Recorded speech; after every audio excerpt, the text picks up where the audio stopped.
आप में से कुछ लोग ऐसे हैं जिन्होंने अपने प्यारों को मरते देखा है।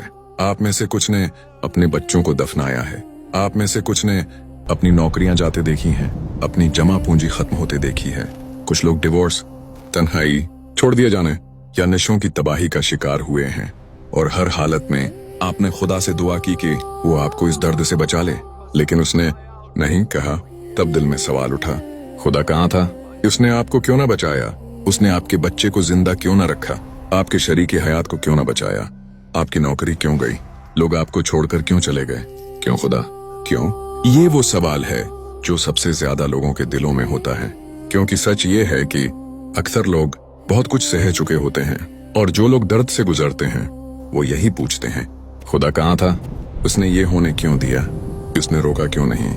हम सबकी जिंदगी में कभी न कभी ऐसा वक्त आता है जब हम खुद को एक अंधी सुरंग में पाते हैं जहां कोई रोशनी नजर नहीं आती।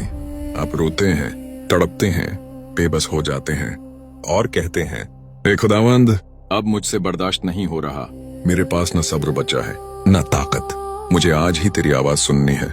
हम में से ज्यादातर लोग इस मकाम तक पहुंच चुके हैं। कभी ये लंबी बीमारी की वजह से होता है, कभी तवील माली मुश्किलात की वजह से, कभी गम का बोझ, कभी निशे में मुब्तला शरीकी हयात, कभी नजात ना पाने वाला प्यारा, कभी खानदान में बिगाड़, कभी काम की जगह पर ऐसा बॉस जो जालिम और नाइंसाफ हो, या ऐसा साथी जो हसद और नफरत से भरा हो और उसका कोई हल नजर ना आता हो। ऐसे वक्तों में हम खुद को भूला हुआ महसूस करते हैं। ज़बूर 13:1 कहता है, ऐ खुदा, तो कब तक मुझे भूला रहेगा? क्या हमेशा के लिए? कभी कभी हम इस हद तक पहुंच जाते हैं कि हमें लगता है खुदा हमें भूल गया है, लेकिन घबराएं नहीं, ये एक आम तजर्बा है।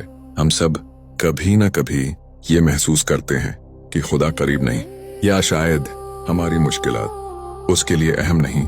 ज़बूर 10:1 में ज़बूर नवीस कहता है, हे खुदावंद, तो फासला पर क्यों खड़ा है? मुसीबत के वक्त तो क्यों छिप जाता है?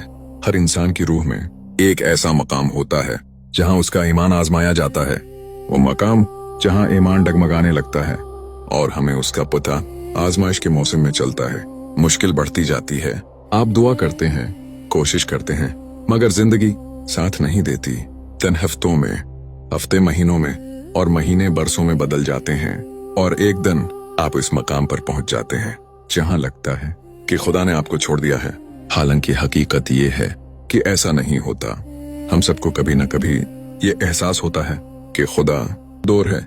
हम थक जाते हैं, न डाल हो जाते हैं और सोचते हैं कि अब आगे नहीं बढ़ सकते। ये दुनिया गम से भरी हुई है।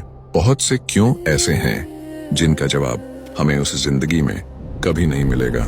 ऐसे वक्तों में जब जिंदगी समझ में ना आए, हमें खुदा की फितरत पर भरोसा करना होता है।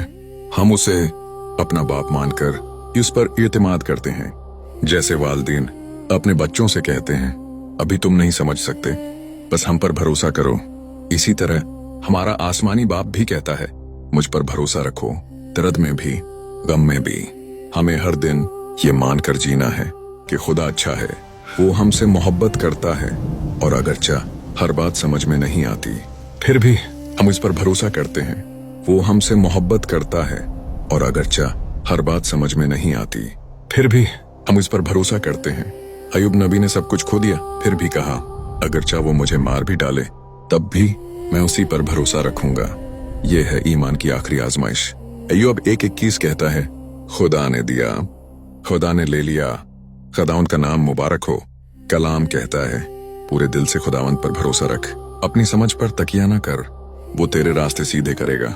कुछ बातें अगर हमें मालूम हो जाएं, तो शायद हमें पसंद भी ना आए, इसलिए अगर खुदा चाहे तो वो खुद हमें बताएगा, वरना हमारी जिम्मेदारी समझना नहीं, भरोसा करना है। मुश्किल वक्त में हम भागना चाहते हैं, लेकिन याद रखो, अच्छे मुकाम तक पहुंचने के लिए सख्त हिस्से से गुजरना पड़ता है। जो खुदा आपकी जिंदगी में कर रहा है, इससे मत भागो, इस पर भरोसा रखो, क्योंकि खुदा कभी हार नहीं मानता। वो आपको छोड़ेगा नहीं। आपका नाम उसके हाथों की हथेलियों पर लिखा है। आप उसकी जाती फिक्र हो, और जो तूफान आप आज झील रहे हैं वो आखिरी बाब नहीं है। कहानी अभी खत्म नहीं हुई। खुदा ने आपको यहाँ तक लाकर छोड़ने के लिए नहीं बुलाया। वो कहता है, जो मैंने शुरू किया है मैं उसे पूरा करूंगा, बस इस पर भरोसा रखो।